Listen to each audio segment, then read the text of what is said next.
welcome back. If you're joining us for the first time, warmly and genuinely welcome.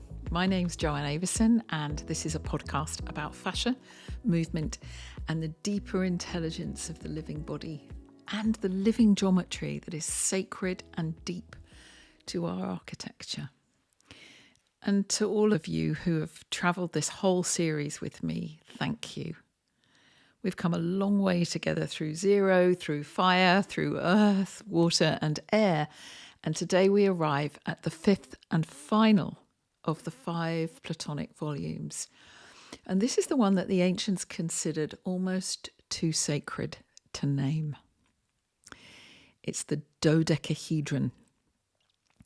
Now, the Dodecahedron is unique, as each of the regular Platonic volumes is unique in its own right.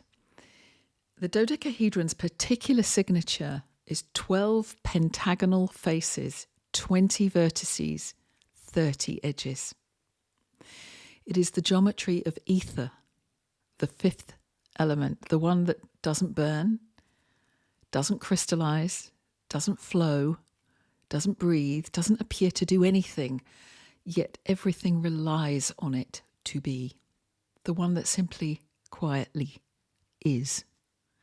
In a way, it permits all. And before we meet it properly, I want to return for a moment to something we established right at the beginning of this series in our very first episode, our 0 episode. We said then that there are only 5 regular polyhedrons in nature, 5, a finite number. And we said that 5 is the archetypal number of life itself. The seed, the tree, the flower, the fruit, and the seed contained in the fruit to grow again, to regenerate or to self-generate. And this is an essential organisational principle of every human being. We are self-organising. I like to say that we are the architect that self-organises our own architecture to express ourselves as the architect. And we'll elaborate on this theme in future episodes, but for now, let us consider it a fundamental expression of life itself, deep to the geometry of all living forms. It animates and contains all the geometries right here in more ways than we might imagine or realise. So we have now met all 5 of the regular polyhedrons. The fifth one, this one, the dodecahedron, carries 5 in every single one of its faces, because each face of the dodecahedron is a regular pentagon. 5 sides, 5 angles, and nested inside every regular pentagon, if you draw its internal diagonals, is the 5-pointed star, the pentagram. Every place those internal lines cross, they divide each other in the golden ratio, phi. Now, phi's worth pausing on because it's not simply a pleasing proportion, though it is certainly that. It's the only ratio in nature that when you add 1 to it, gives you its own square. You don't have to understand what that means, but it is in the most precise mathematical sense self-generating. It's the ratio that governs the spiral growth of living forms. The shell, the seed head, the arrangement of leaves around a stem, the centre of a sunflower, the bones of the human hand or foot. The dodecahedron is not merely associated with life through the symbolism of 5. It's built from the very ratio that life uses to grow itself. You already grew you, incorporating these geometries in every fibre of your living body and in the ratios within your architecture. It's already there. Now, here's something I find utterly extraordinary. 12 is the number of completion, and we speak of 12 months completing a year, 12 notes completing a musical octave, 12 hours in a day or a night, 12 in so many traditions marking the full turn of a cycle. The dodecahedron has 12 faces, and it's the 5th and final of the regular polyhedra. It's 12 faces closing the set with a kind of geometric inevitability. It's not arbitrary, but as a matter of law. There are exactly 5 regular polyhedrons in nature, no more, no fewer, and the dodecahedron is the last. Now, Plato in the Timaeus wrote that the gods used this form for the whole and for the wholeness that we remain as throughout every stage of our self-generation. The wholeness of the cosmos itself, whether you take that literally or symbolically, something in it holds and resonates as the wholeness of you and your inner cosmos. The dodecahedron is the only one of the 5 that cannot be built from equilateral triangles. Its faces are pentagons. It stands apart from the triangulated family of fire, water, and air. And in doing so, it points towards something the other 4 cannot quite reach. It's not structure, it's not flow, it's not poise. It's balance, equilibrium in a moment, lost and found in the next moment. Essentially, it resonates as presence, conscious, animate, living presence. What the ancients called ether and what I would simply call the awareness that inhabits the living form.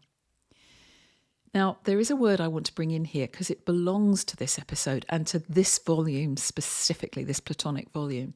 The dodecahedron implies decussation. It comes from deca, meaning 10, which is the base of the decimal system that we use today in the West.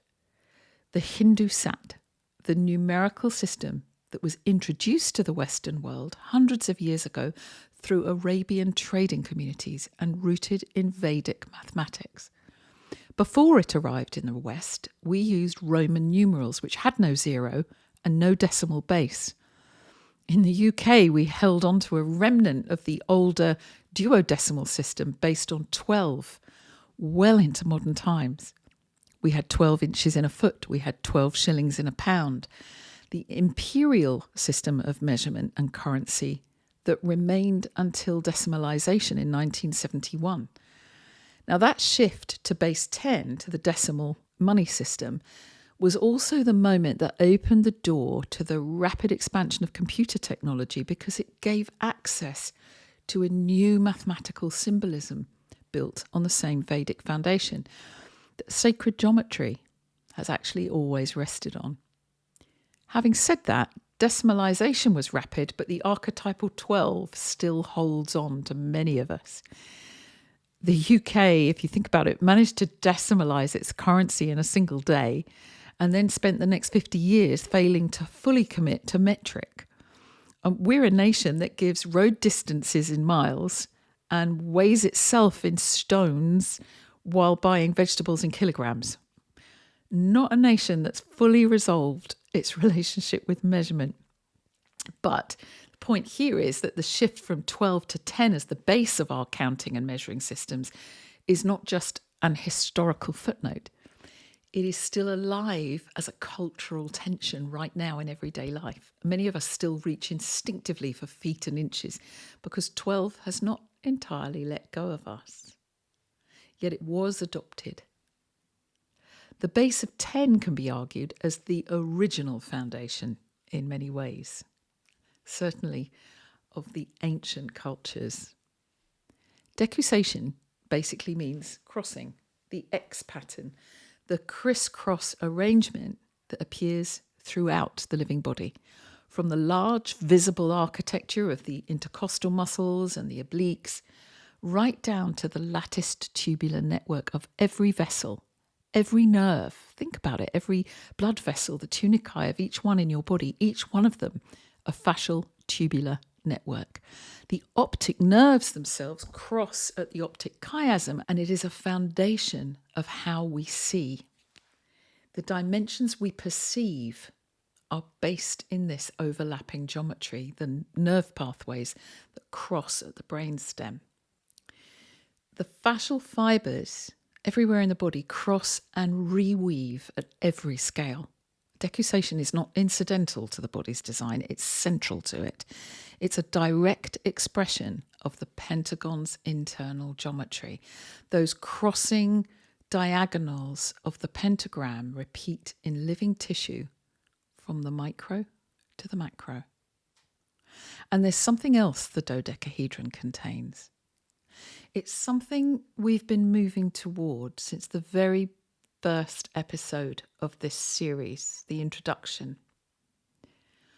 When you take all 5 Platonic volumes and nest them inside each other according to their geometric relationships, the tetrahedron inside the cube, the octahedron as the cube's dual, the icosahedron approaching the sphere, the dodecahedron holding the whole.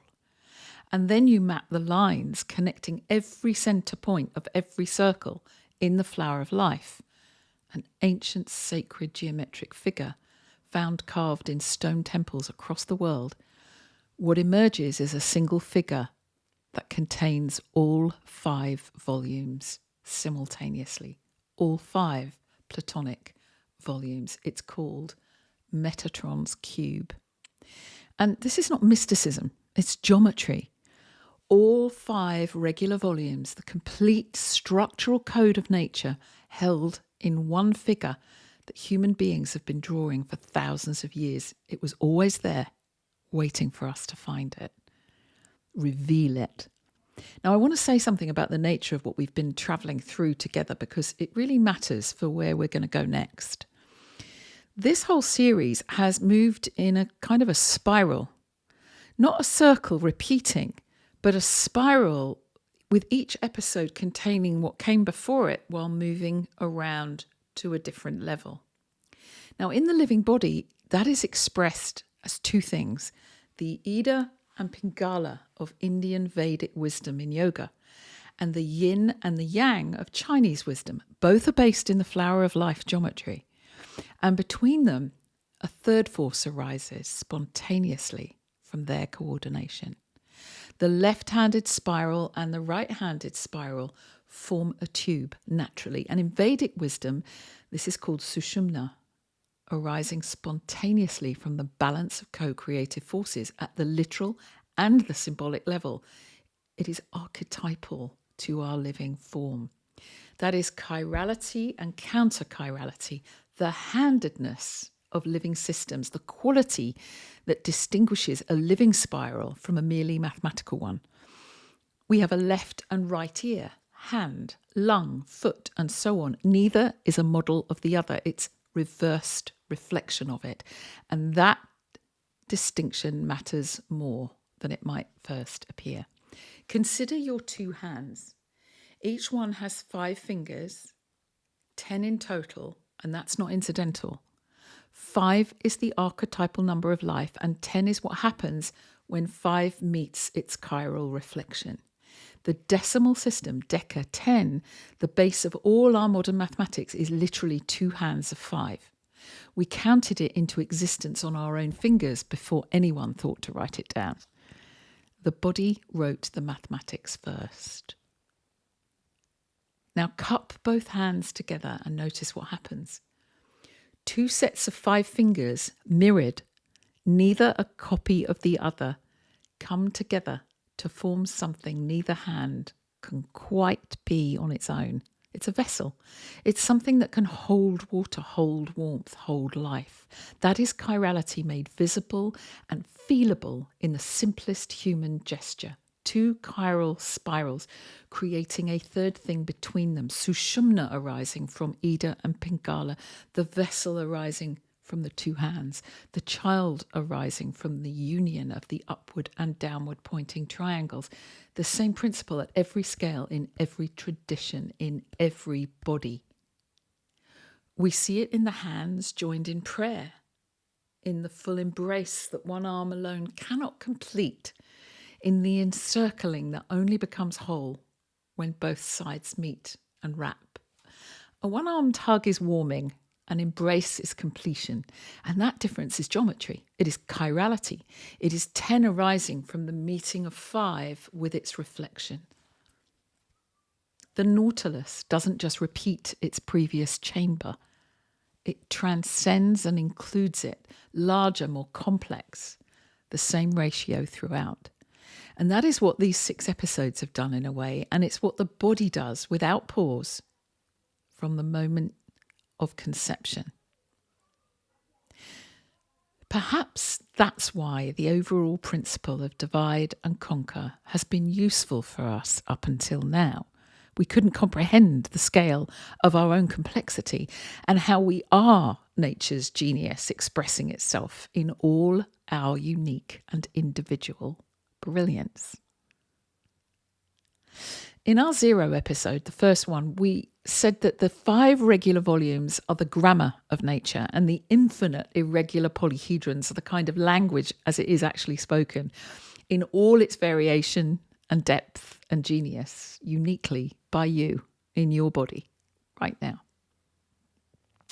We've kind of learned that grammar together over this first series. And in series 2, we're going to invite some of the key historical researchers and scientists who've understood this language in the living body.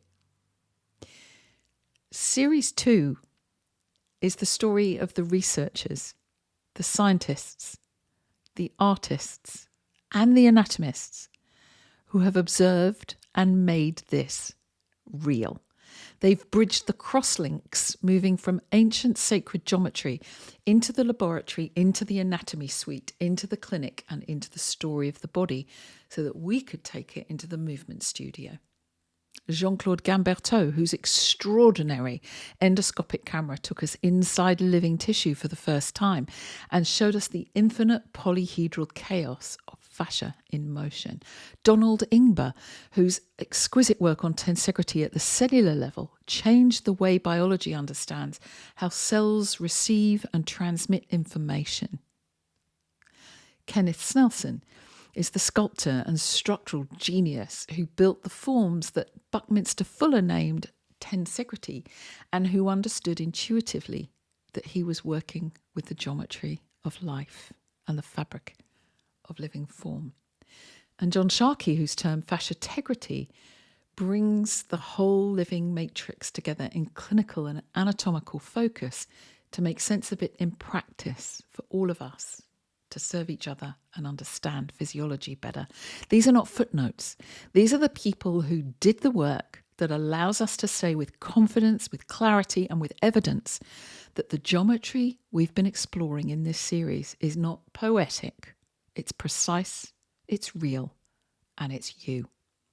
So before we close, as with every episode, I want to give you something to carry away with you and keep in your body. Take a moment to place both hands lightly on your lower belly, just below the navel. Feel the warmth there, the quiet, the depth of it. This is the Dantian, the creative centre, the place in the body that every ancient tradition, East and West, understood as the seat of generative force, the creative centre, the site where the mother nurtures new life into being, the place where the upward triangle and the downward triangle meet, where Father Sky reaches down to meet Mother Earth, and between them, new life arises.